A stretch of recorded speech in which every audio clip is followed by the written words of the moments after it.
Oke, Assalamualaikum warahmatullahi wabarakatuh. Selamat datang di perkuliahan Biokimia Olahraga. Pada pertemuan ini kita akan membahas tentang protein. Kalau kita bicara tentang protein, mungkin Anda akan langsung kepikiran tempe, tahu, daging, telur, susu, dan jenis-jenis makanan yang lainnya. Karena memang benar jenis-jenis makanan tersebut adalah makanan-makanan yang kaya akan sumber protein. Kalau Anda lihat di gambar sebelah kanan itu ada daging, telur, kacang-kacangan gitu ya, ada susu juga. Ini adalah jenis-jenis makanan yang banyak kandungan proteinnya. Dulu waktu Anda di tingkat SMA mungkin atau waktu masih sekolah, sekarang kan udah kuliah ya, Anda konotasinya protein itu adalah apa sih fungsi protein? Pasti jawabnya sebagai molekul pembangun atau perbaikan. Ya memang benar, protein adalah salah satu jenis molekul yang digunakan untuk zat pembangun dan perbaikan bagi tubuh kita. Nah, pada orang dewasa itu hampir 10-12 kg dari tubuhnya itu adalah protein. Biasanya bentuk protein di dalam tubuh itu dalam bentuk otot. Nah, di dalam tubuh manusia 60-75% bagian tubuhnya terdiri dari otot. Jadi jumlah protein di dalam tubuh kita itu cukup banyak. Protein juga diketahui sebagai makromolekul yang esensial bagi kehidupan. Artinya esensial itu harus ada. Kalau tidak ada protein maka kita tidak akan bisa hidup. Nah, di gambar sebelah kanan ini ada gambar kebutuhan protein bagi suatu individu. Katakanlah di sini ada orang dengan berat 70 kg, begitu ya. Dia untuk jenis-jenis aktivitas tertentu dia membutuhkan jumlah protein yang berbeda. Untuk orang dengan aktivitas rendah atau sedentary, itu jumlah protein yang dibutuhkannya hanya sebesar 56 gram. Untuk orang yang melakukan latihan ketahanan gitu ya, latihan ketahanan itu jumlahnya 84-98 gram. Sedangkan untuk individu yang melakukan exercise atau latihan kekuatan atau kecepatan, strength atau speed, itu butuh protein dalam jumlah yang lebih banyak, yaitu sekitar 119 gram. Nah, protein itu masuk ke dalam tubuh kita tentunya tidak dalam langsung proteinnya gitu ya. Anda makan makanan yang mengandung protein. Contohnya makan makanan yang mengandung protein, mungkin tadi Anda sarapan sama tempe goreng atau tahu goreng gitu ya. Itu adalah jenis-jenis makanan yang mengandung protein tinggi. Protein yang tadinya dari tempe masuk ke dalam pencernaan kita itu akan dicerna atau diuraikan menjadi komponen yang lebih kecil. Protein itu adalah komponen besarnya, sedangkan penyusunnya itu dinamakan asam amino. Melalui proses pencernaan, protein itu akan diubah menjadi campuran asam amino. Kenapa di sini dikatakan campuran? Karena ada berbagai jenis macam asam amino yang menyusun protein. Nah, protein sendiri memiliki beberapa fungsi. Yang pertama adalah sebagai pembangun struktur gitu ya. Jadi dinding sel kita, kolagen itu tulang rawan, keratin itu yang ada di kuku dan di rambut itu terbentuk dari campuran asam amino atau protein. Komponen biologis aktif juga salah satu fungsi dari protein. Itu contohnya ada hormon yang Anda tahu mungkin yang paling umum adalah itu insulin, serotonin, dan melatonin. Protein juga berfungsi dalam tubuh kita sebagai transport. Kalau Anda pernah mendengar hemoglobin itu sebenarnya bukan sel darah merah begitu ya, tapi hemoglobin itu adalah protein yang terdapat di dalam sel darah merah yang fungsinya untuk mengangkut oksigen. Jadi sebenarnya yang mengangkut oksigen itu bukan sel darah merahnya, tapi hemoglobinnya. Hemoglobin itu apa? Hemoglobin itu adalah protein. Kemudian ini fungsi yang salah satu yang paling krusial, yaitu sebagai zat yang bisa mengkatalis atau sebagai katalisis. protein dalam bentuk enzim gitu ya, itu berfungsi untuk mempercepat terjadinya reaksi di dalam tubuh kita. Anda tahu setiap hari Anda mengalami proses metabolisme, dan setiap proses metabolisme itu dibutuhkan katalis. Katalisnya itu enzim. Enzim itu apa? Enzim itu protein. Begitu. Oke, kita lihat fungsi-fungsi yang tadi secara lebih mendetail. Yang pertama, fungsi protein sebagai katalis. Katalis itu kalau didefinisikan, katalis itu adalah sebuah zat yang dapat mempercepat terjadinya reaksi tanpa ikut berubah bentuk, tanpa molekul itu berubah bentuk begitu. Jadi kalau misalkan kita ingin mempercepat suatu proses begitu ya, kita itu membutuhkan katalis di dalam tubuh kita yang berfungsi untuk mempercepat terjadinya reaksi atau terjadinya proses, itu adalah enzim. Fungsi protein yang kedua adalah protein sebagai sarana transportasi atau sebagai transport. Jadi protein sebagai transport molekul. Protein membantu sebuah zat itu untuk bisa masuk atau keluar dari tubuh kita begitu, atau keluar dari dalam sel. Jadi kalau ada molekul yang mau masuk ke dalam sel, itu akan dibantu oleh protein. Demikian pula kalau ada molekul yang akan keluar dari sel, itu proses keluarnya dibantu oleh protein. Fungsi yang ketiga yaitu sebagai hormon. Nah, protein dapat berfungsi sebagai hormon untuk mengatur aktivitas sel di bagian tubuh yang lain. Saya kasih gambar ilustrasi. Di sini ada sel. Sel ini ibarat rumah. Kemudian ada tamu yang mau masuk. Tamunya ini adalah gula darah. Gula darah itu contohnya adalah glukosa. Gula darah ini harus masuk ke dalam sel sebagai sumber energi bagi sel, sebagai makanannya sel lah, katakan demikian.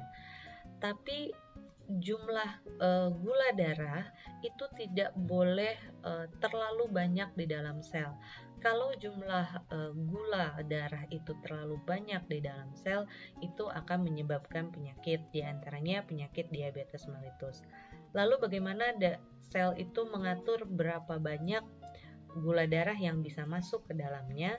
Itu diatur dengan hormon. Hormon yang mengatur berapa banyak atau hormon yang mengatur jumlah gula darah yang bisa masuk ke dalam sel itu adalah insulin. Insulin ini adalah protein.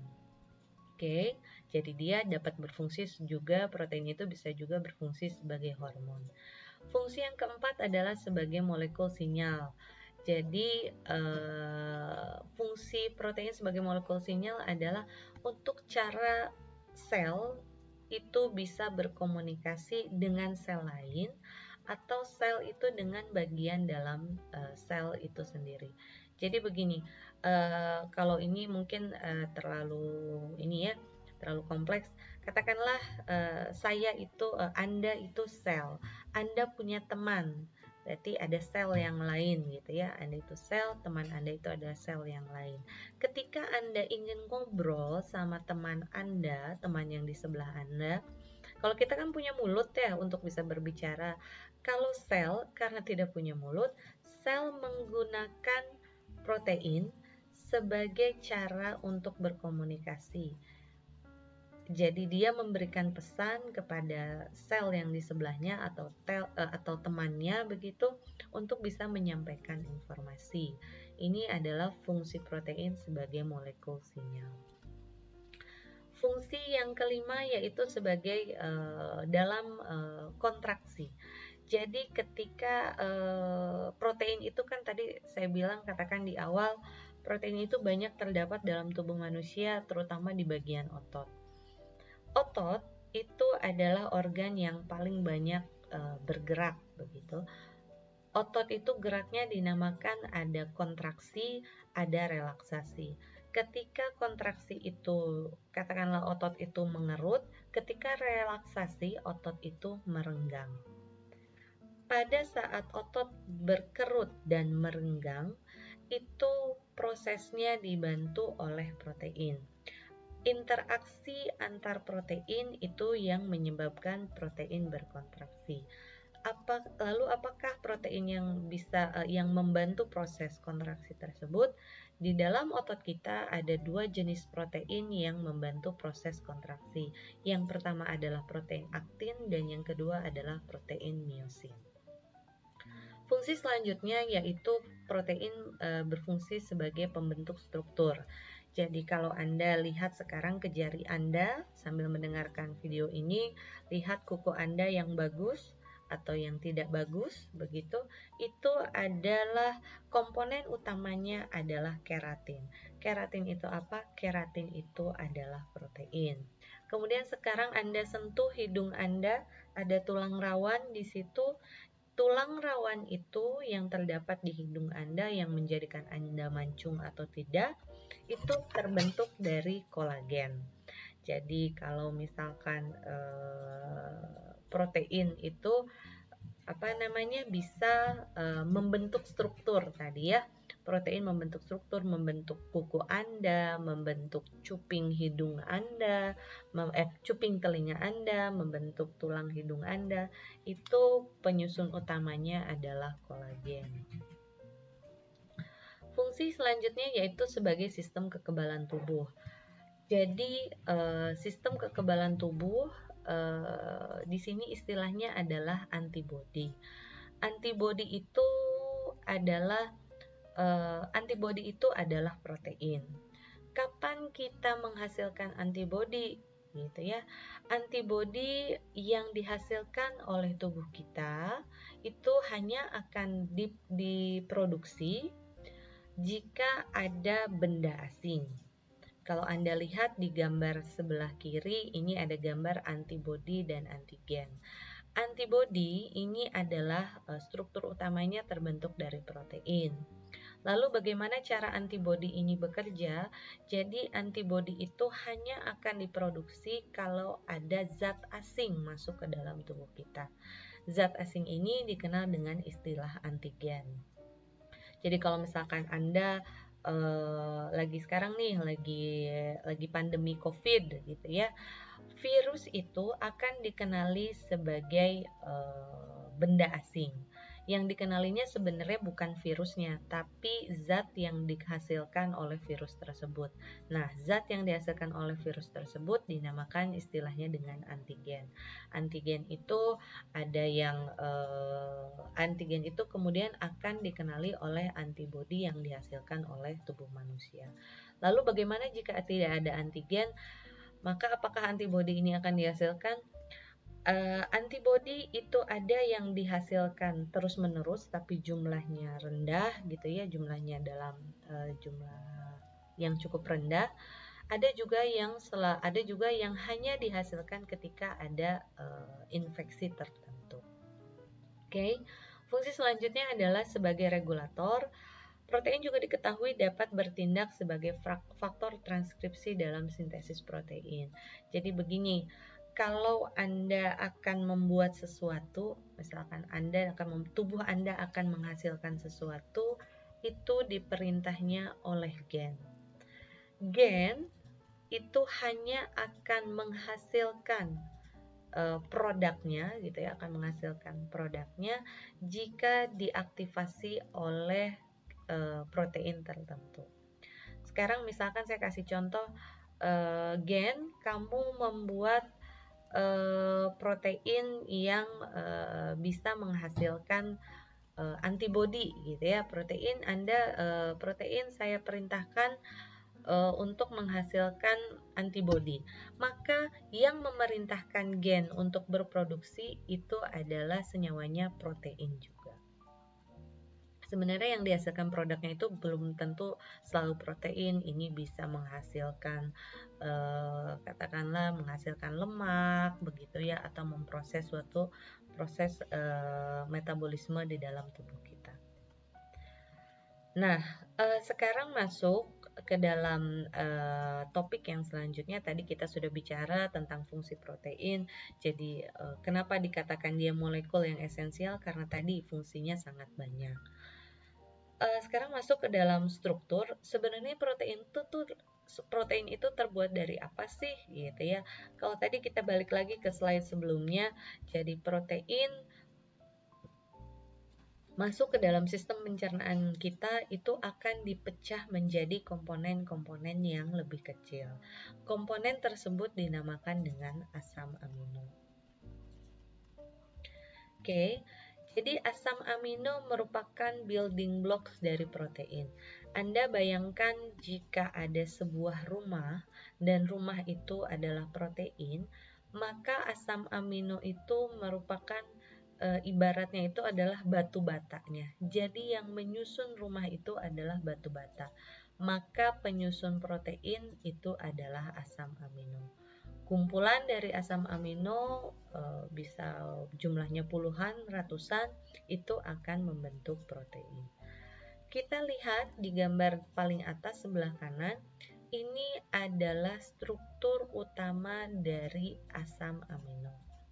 Di dalam gambar ini ada lingkaran, dipisah-pisahkan ada 1, 2, dan 3. Kalau dulu masih ingat SMA, nitrogen itu N atau nitrogen itu adalah ciri-ciri dari senyawa amina. Asam amino terdiri atas 3 gugus ini. Yang pertama adalah gugus amino ditandai dengan NH2, N, di sini nitrogen, hidrogennya 2. Ada juga rantai sampingnya yaitu namanya gugus asam karboksilat. Masih ingat ya, dulu di SMA diajarkan asam karboksilat itu cirinya adalah COOH gitu. Itu kalau asam karboksilat itu ditandai dengan adanya COOH. Kemudian ada satu lagi gugus, ini namanya gugus rantai samping. Di sini kita kasih simbolnya R. Asam amino pasti punya gugus amino, punya gugus karboksilat, dan punya satu atom hidrogen yang terikat kepada atom karbon pusat. Setiap asam amino punya struktur yang sama yang ini. Tapi kan tadi saya bilang asam amino itu banyak ya jenisnya. Yang membedakan satu jenis asam amino dengan asam amino lainnya adalah rantai sampingnya. Semuanya sama, sebagian ini yang membedakan satu jenis asam amino dengan asam amino lainnya adalah rantai sampingnya. Nah, kalau tadi saya kasih ilustrasi membangun bata itu butuh semen untuk merekatkannya, maka untuk membangun protein begitu ya, untuk merekatkan asam amino yang satu dengan yang lainnya itu direkatkannya atau ditempelkannya itu melalui ikatan kimia. Ikatan kimia yang terbentuk antara satu jenis asam amino dengan jenis asam amino lainnya disebut dengan ikatan peptida. Nah, tadi seperti yang sudah saya sebutkan, asam amino itu ada banyak jenisnya, ada 21 kalau tidak salah, dan bisa dikategorikan menjadi beberapa kelompok. Yang pertama adalah kelompok yang nonpolar. Di sini contohnya ada glisin, alanin, valin, cystein, prolin, leusin, isoleusin, metionin, triptofan, dan fenilalanin. Ke-10 asam amino ini sifatnya nonpolar. Ada juga kelompok selanjutnya asam amino yang bersifat polar yaitu serin, treonin, tirosin, asparagin, dan glutamin. Kelompok lainnya dari asam amino itu ada juga yang bermuatan positif. Ini contohnya hanya 3, jenisnya ada 3, yaitu lisin, arginin, dan histidin. Sedangkan asam amino yang bermuatan negatif itu ada 2, yaitu asam aspartat dan asam glutamat. Nah, di dalam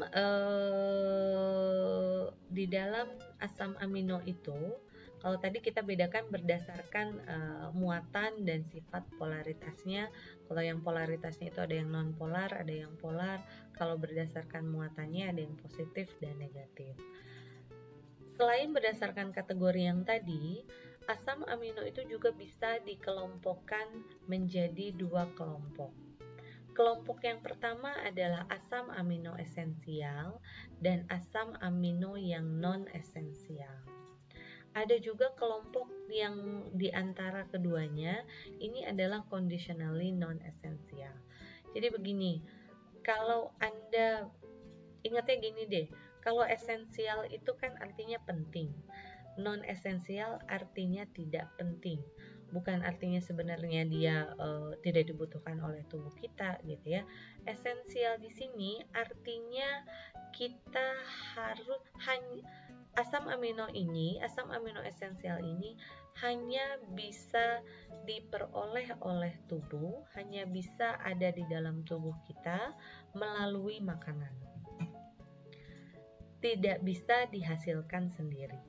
Jadi saya ulangi, asam amino esensial adalah asam amino yang tidak dapat dibuat sendiri oleh tubuh, sehingga harus diperoleh dari asupan makanan. Lalu asam amino non-esensial ini adalah asam amino yang dapat disintesis atau dibuat sendiri dari berbagai komponen yang terdapat di dalam tubuh. Jadi kalau ini mah kita bisa produksi sendiri, kalau yang non-esensial, sedangkan yang esensial itu harus kita peroleh dari asupan makanan.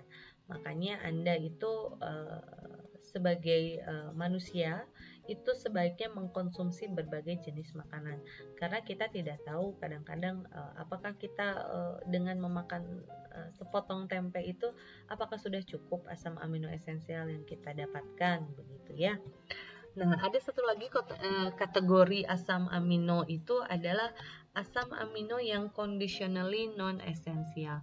Jadi pada kondisi-kondisi tertentu, jenis-jenis asam amino ini ada arginin, asparagin, glutamin, glisin, prolin, serin, dan tirosin.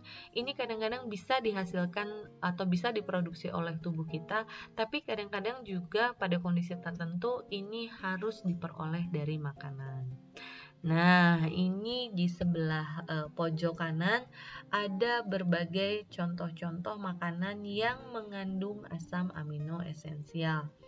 Ada ini, yang pertama ada kacang pistachio. Kacang pistachio itu yang kayak temennya kacang Arab, isinya itu warnanya hijau gitu ya.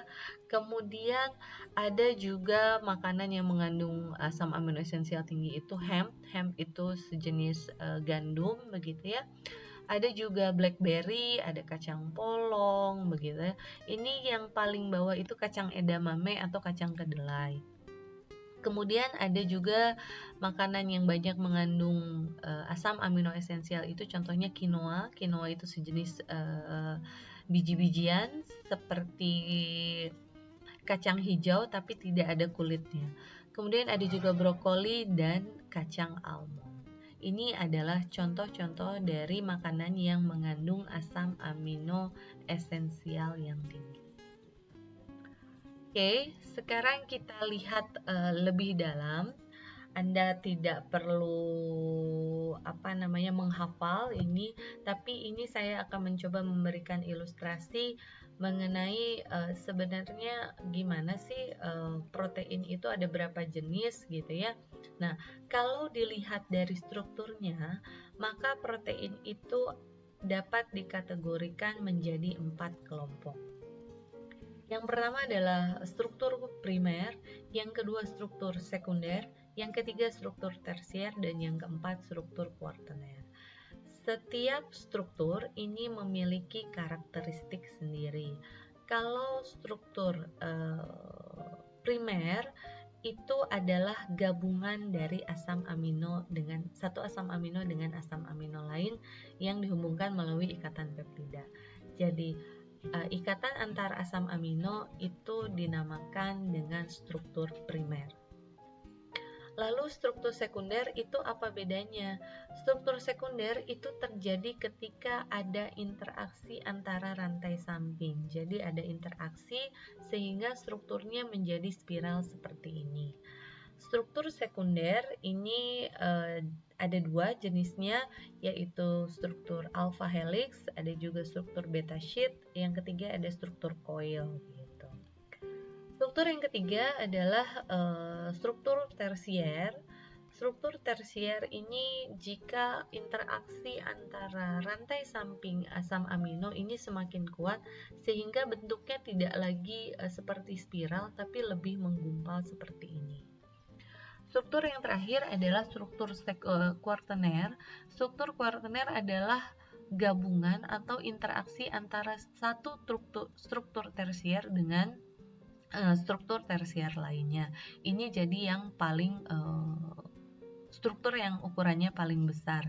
Jadi yang paling sederhana itu primer, yang kedua itu struktur sekunder, kemudian ada struktur tersier dan kuartener. Protein hanya bisa melakukan fungsinya, protein hanya akan bisa berfungsi jika berada dalam struktur tersier dan struktur kuartener. Jika dia berada pada struktur sekunder dan struktur primer, maka dia tidak akan bisa berfungsi bagi tubuh kita. Oke, nah ini sampai sini mungkin itu sedikit review. Ini ada latihan buat Anda. Silahkan nanti Anda kerjakan di classroom. Saya akan coba buat tugasnya nanti di classroom dalam satu file tertentu. Silahkan dikerjakan. Yang pertama adalah menurut pendapat Anda, mengapa protein dikatakan sebagai molekul esensial sehingga tubuh manusia dapat menjalankan fungsinya secara efektif dan efisien. Latihan yang kedua adalah apakah perbedaan asam amino esensial dan non esensial. Mungkin nanti Anda juga bisa berikan contohnya. Yang ketiga, tolong jelaskan perbedaan antara struktur protein primer, sekunder, tersier, dan kuartener. Oke, ini adalah link YouTube yang bisa Anda lihat. Jadi di sini saya akan di sini ada video yang saya harap bisa memberikan pemahaman bagi Anda tentang apa sih gitu ya, atau lebih gambaran, bisa mendapatkan gambaran lebih jelas tentang struktur protein tersebut. Oke, selamat menyaksikan. Baiklah, saya akhiri perkuliahan hari ini pada kesempatan ini. Semoga bermanfaat. Semoga bisa juga memberikan Anda sedikit pencerahan. Terima kasih atas perhatiannya. Wassalamualaikum warahmatullahi wabarakatuh.